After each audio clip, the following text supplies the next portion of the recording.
Steve-Pieczenik is our guest. Yeah. We'll even have him a little bit into the next hour. He's very gracious. And I want to get more into that entire area that you were just raising. And I'm talking about my White House sources, so obviously they were probably given this info. I know that you said he was dying of the disease. I'd seen the videos of him, and even 98, 99, he looked like somebody who was near death then, obviously very ill.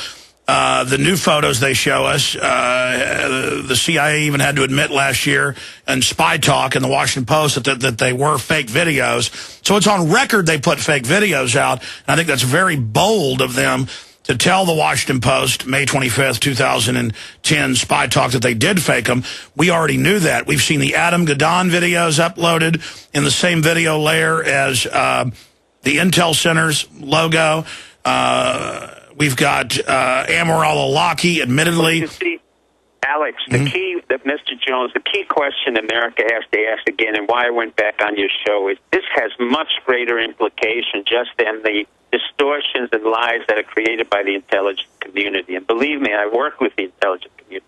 The question is, why does that have to be done repeatedly in different administrations to the American public, particularly now with the president, as you said, who had the lowest ratings, whose historical background is in question. I'm not only talking about his birth certificate, forget that, his education, how he came to power, whom he represents, and particularly in a time when Wall Street and the bankers have gotten away with the greatest crime in the history of America. Nobody was indicted, and particularly at a time when I do not understand, I who've been in war 8 different times, why we are in Afghanistan and Iraq and why men and women are dying. So the issue becomes a little bit greater than the question of, did the CIA or intelligence community doctor up this situation? The answer is yes, categorically yes. Anybody who tells you it's not is lying.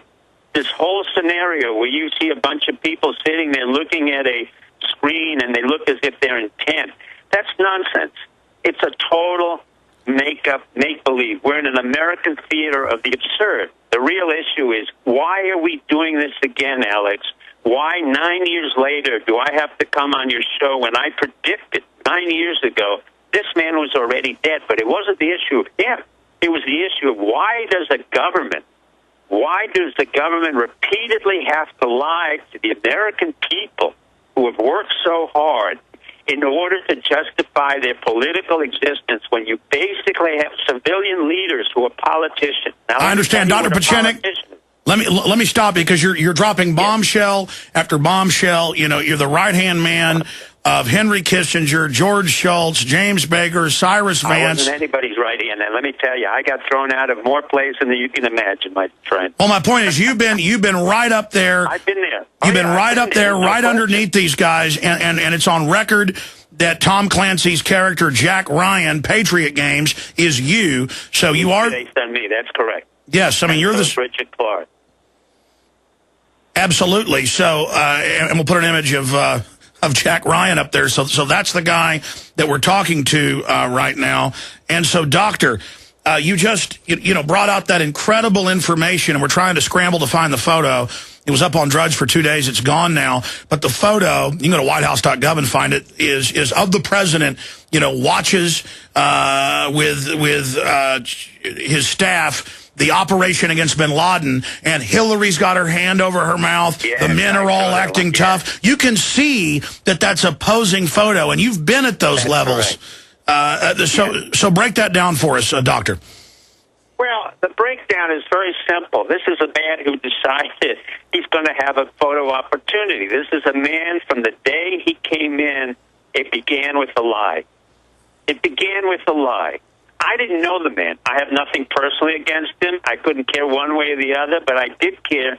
What is this man going to be as a president? If you're going to say one thing and do another, in my world, in the world of where I can say as a political operative, that's called a sociopath. That means that you say one thing, but you do everything differently. So when you look at a photograph of people looking intently as if they were amazed and bemused by an attack that may not have existed, if this was an attack and they attacked a mortuary, God bless them, because Osama Bin Laden is totally dead, so there's no way they could have attacked or killed or confronted Osama Bin Laden unless you believe in the resurrection of Osama Bin Laden, and I don't. And if I could tell you 9 years ago. So let me break it through. You have a president, you have a chairman of the Joint Chiefs of Staff, Admiral Mullen, whose father was a publicist at the William Morris Agency, who is very much concerned about how he's going to leave the military as an admiral, all right? You have a president who is in deep, deep trouble, who has no idea of how to get us out of unemployment, and has a disparity between the very rich and the very poor, where no banker in the history of this country, after stealing billions of dollars and coming back to the American public and asking us for bonuses, had never been arrested for this. Yet people who have cheated on their taxes, or poor people who have not been able to get jobs, are put in prison or are waiting on welfare. So we have a president who, the day he came in, picked up the Nobel Prize for Peace, where he had done nothing. Next day turns around and declares war in Afghanistan. Even Bush Jr. didn't declare war in Afghanistan. And who's in Afghanistan right now? We're talking about a man, Karzai, whom I knew, and I was there at the house 20 years ago in Maryland, when this delicatessen owner from Silver Spring was ordered to come back. He was a CIA operative, as I remembered him, and was put into a position where we have nothing but corruption, destruction, and basically the killing of our own people.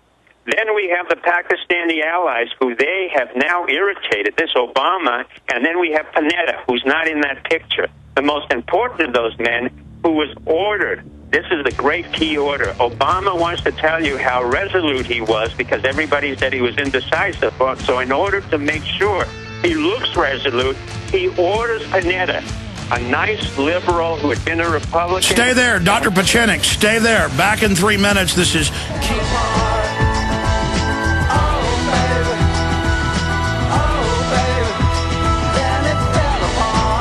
Guys, he has written 26-plus New York Times bestsellers, steve-pieczenik.com. It's on record, high-level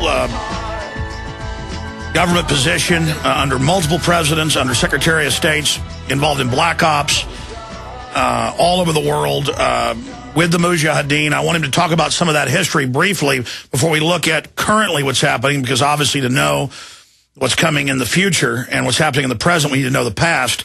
Those that don't know history are doomed to repeat it because the cliche rings true. But remember, this is the character that they created Jack Ryan out of in Tom Clancy's books, and that's on record. That's how respected he is, and he has a lot of courage.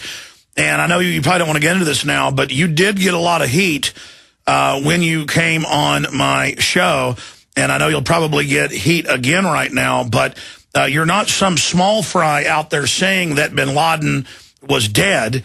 And what you talked about on my show was confirmed by people in the White House, high level. And then separately, years after that, Madeline-Albrite, former Secretary of State, came out and said it. Benazir Bhutto, the president of Pakistan, said it. So when the Washington Post and everybody makes fun of us right now and has these articles out, some of them wouldn't even quote you. They just said that Jones claimed he had a source from the State Department when it was on record. The Atlantic Monthly dare not mention it. They linked to some Cheech and Chong blog that I have nothing to do with in some attempt to just mislead their readers. Jeff Goldberg, who, when he wasn't a Israeli prison guard, he was, running around engaged in his regular activities. So I guess Israel doesn't like what I'm doing. I don't know why. I mean, I'm not in their business. But let's go back, because this is what the media is going to be calling you about and myself about.